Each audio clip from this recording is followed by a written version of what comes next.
ನನಗೆ ಧರ್ಮ ಅಂತ ಕೇಳಿದ್ರೆ ನಾನು ಧರ್ಮ ಇಲ್ಲ ಅಂತ ಬರೆಸ್ತೀನಿ. ನಂದು ಟೇಕ್ ಇಟ್ ಟುಡೇ ಧರ್ಮ ಇಲ್ಲ ಅಂತ ಬರೆಸ್ತೇನೆ. ನಂದ್ರಿ ಇದು ಅಫಿಷಿಯಲಿನೇ. ಹೌದು ಹೌದು ಹೌದು, ನಂದು ವೈಯಕ್ತಿಕ. ನಾಳೆ ಅವ್ರು ನಿಮ್ ಮನೆಗೆ ಬಂದಾಗ ನಾನು ಇಲ್ಲ, ನಾ ಬರ್ಸಲ್ಲ. ನಂದು ಅಂತ ಹೇಳಿದೆ, ನನ್ನ ಹೆಂಡತಿ ಬರ್ಸಿದ್ರೆ ನಾನೇನ್ ಮಾಡ್ಲಿ ಅದಕ್ಕೆ? ನಾನು ಕೇಳ್ರಿ ಸ್ವಲ್ಪ ಪ್ಲೀಸ್ ಅಂಡರ್ಸ್ಟ್ಯಾಂಡ್. ನಂದು ವೈಯಕ್ತಿಕ ಅಭಿಪ್ರಾಯಗಳು. ಈಗ ಧರ್ಮ ಅಂತ ನಾವು ಬರಿತೀವಿ ಅಂದ್ರೆ ನಾನೇ ಅಂತ ಹೇಳಕ್ಕೆ, ಅದಕ್ಕೆ ವೀರಶೈವ ಲಿಂಗಾಯತ್ ಮಹಾಸಭೆಯವರು ಈಗಾಗಲೇ ಹೇಳಿದ್ದಾರೆ, ಯಾರು ಖಂಡ್ರೆ ಅವರೆಲ್ಲ ಹೇಳಿದ್ದಾರೆ. ಧರ್ಮದ ಕಾಲಂನಲ್ಲಿ ಅದರ್ಸ್ ಅಂತ ಬರ್ಸರಿಲ್ಲ ಹೇಳಿದಾರಿಲ್ಲ ಅವರು ಹಿಂದೂ ಅದೇನದು ಅಲ್ಲ, ವೀರಶೈವ ಲಿಂಗಾಯತ ಮಹಾಸಭಾದ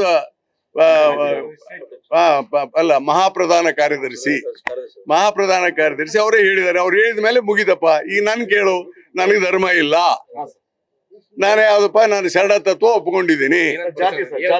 ಜಾತಿ ಅಲ್ಲ ಅದು. ನೋಡಿ ಇಲ್ಲ, ಪ್ಲೀಸ್ ಅಂಡರ್ಸ್ಟ್ಯಾಂಡ್ ನೋಡಿ, ಶರಣ ತತ್ವ ಇವನ್ ಇನ್ಕ್ಲೂಡಿಂಗ್ ಲಿಂಗಾಯತ ಜಾತಿ ಅಲ್ಲ, ಲಿಂಗಾಯತ ಧರ್ಮ ಅಲ್ಲ. ಲಿಂಗಾಯತ ಒಂದು ತತ್ವ ಆಧಾರಿತ ಚಳುವಳಿ, ಅದು ಮೂವ್ಮೆಂಟ್. ಅದು ಪ್ಲೀಸ್ ಅಂಡರ್ಸ್ಟ್ಯಾಂಡ್. ಹಿಂದೂ ಕೂಡ ಸಂಸ್ಕೃತಿನೇ. ಅದಕ್ಕೆ ದಯವಿಟ್ಟು ಇದನ್ನ ಅರ್ಥ ಮಾಡ್ಕೊಳ್ಳಿ. ಅವ್ರವ್ರ ವಿಚಾರಕ್ಕೆ ಅವ್ರವ್ರು ಬರೆಸ್ತಾರೆ. ಇದರಿಂದ ಇಲ್ಲಿ ಏನ್ ಬರೆಸ್ತಿ, ಇದು ಏನು ಪ್ರಯೋಜನ ಇಲ್ಲ. ಈಗ ಯಾರೋ ಒಬ್ರು ನೀನು ಉದಾಹರಣೆಗೆ ಇದೆಯಪ್ಪ, ನೀ SC ಅಂತ ಬರೆಸ್ತಿ, ನಿನಗೆ SC ಸರ್ಟಿಫಿಕೇಟ್ ಸಿಗಲ್ಲ. ಅದು ಯಾವಾಗ ಸಿಗುತ್ತೆ? ಅಲ್ಲಿ ನೀನು ಹಂಗಾರೆ ಇಲ್ಲಿ ಎಲ್ಲರೂ ಬರೆಸ್ಬಿಡ್ತಾರೆ. ಅದಕ್ಕೆ ಇದು ಓನ್ಲಿ ಇನ್ಫಾರ್ಮೇಶನ್ಗೆ ಮಾತ್ರ. ಇದರಿಂದ ಯಾರಿಗೂ ಏನಂದ್ರೆ ಸಾಮಾಜಿಕವಾಗಿ ಶೈಕ್ಷಣಿಕವಾಗಿ ಎಷ್ಟು ಜನ ಓದ್ಯಾರ, ಎಷ್ಟು ಜನ ಓದಿಲ್ಲ, ಏನ್ ಅವ್ರ ಜಾತಿಯ ಇದು ಜನರ ಸ್ಥಿತಿಗತಿ ನೋಡ್ಕೊಳ್ಳಿಕ್ಕೆ, ಜನರಿಗೆ ಒಳ್ಳೇದ್ ಮಾಡ್ಲಿಕ್ಕೆ ಈ ಸಮೀಕ್ಷೆ ಇದೆ ಹೊರತು ಇದರಲ್ಲಿ ಯಾವುದೇ ಜಾತಿ ಧರ್ಮದ ಗೊಂದಲ ಆಕರ್ಷಣೆ ಮಾಡೋದಕ್ಕೆ ಇಂತ ಒಂದು ಕುತಂತ್ರ ಮಾಡ್ತಾ ಇದ್ದಾರೆ ಅಂತ ಹೇಳಿ ನಾನು ಸ್ಪಷ್ಟವಾಗಿ ಹೇಳ್ಬಯಸ್ತೀನಿ. ನೀವು ಬರಕಿನ ಮುಂಚೆ ರಾಯರೆಡ್ಡಿ ಅವರು ಮಾತಾಡಿದ್ರು, ಲಿಂಗಾಯತ ಅನ್ನೋದೇ ಒಂದು ಧರ್ಮ ಅಲ್ಲ, ನನಗೆ ಯಾವ ಧರ್ಮನೂ ಇಲ್ಲ, ಲಿಂಗಾಯತ ಅನ್ನೋದೇ ಧರ್ಮ ಅಲ್ಲ. ನೋಡ್ರಿ, ರಾಯರೆಡ್ಡಿ ಅವರು ಒಂದೇ ಒಂದು ವಿಷಯ ಹೇಳ್ತಾ ಇದ್ದಾನೆ. ಅವರು ಸರ್ಕಾರ ಪ್ರಾರಂಭ ಆದ ತಕ್ಷಣ ರಾಯರೆಡ್ಡಿ ಅವರು ವಿಶ್ವರೂಪ ತೋರಿಸಿದ್ರು.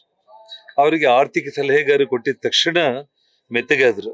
ಮತ್ತೆ ಯಲಬುರ್ಗಾ ಕ್ಷೇತ್ರಕ್ಕೆ ಎಲ್ಲ ಇವತ್ತು ಗಂಗಾವತಿ ನೀವು ಯಾವುದೇ ಕ್ಷೇತ್ರ ಹೋಲಿಸ್ಕೊಂಡ್ರೆ ಸಾವಿರಾರು ಕೋಟಿ ಹಣ ಅಲ್ಲೇ ಪಡ್ಕೊಳ್ಳುವಂಥ ಸಂದರ್ಭದಲ್ಲಿ ಇದಕ್ಕಿಂತ ಮುಂಚೆ ಅಸೆಂಬ್ಲಿಯಲ್ಲಿ ಪಾಯಿಂಟ್ ಆಫ್ ಆರ್ಡರ್ ಅಂತ ಹೇಳಿ ಸ್ಪೀಕರ್ಗೆ ನೆಮ್ಮದಿ ಇಲ್ದಂಗೆ ಮಾಡ್ತಾ ಇದ್ದಿದ್ದು ರಾಯರೆಡ್ಡಿ. ಇವತ್ತು ಅವರು ಏನ್ ಬೇಕಾದ್ರೂ, ಅವರಲ್ಲಿ ಒಂದು ಡಿಸಿಪ್ಲಿನ್ ಇಲ್ಲ, ಒಂದು ನಿಖರವಾದಂತ ಒಂದು ನಿಲುವುಗಳನ್ನ ಇಟ್ಕೊಂಡಿರೋ ರಾಜಕಾರಣಿ ರಾಯರೆಡ್ಡಿ ಅವರು ಅಲ್ಲ.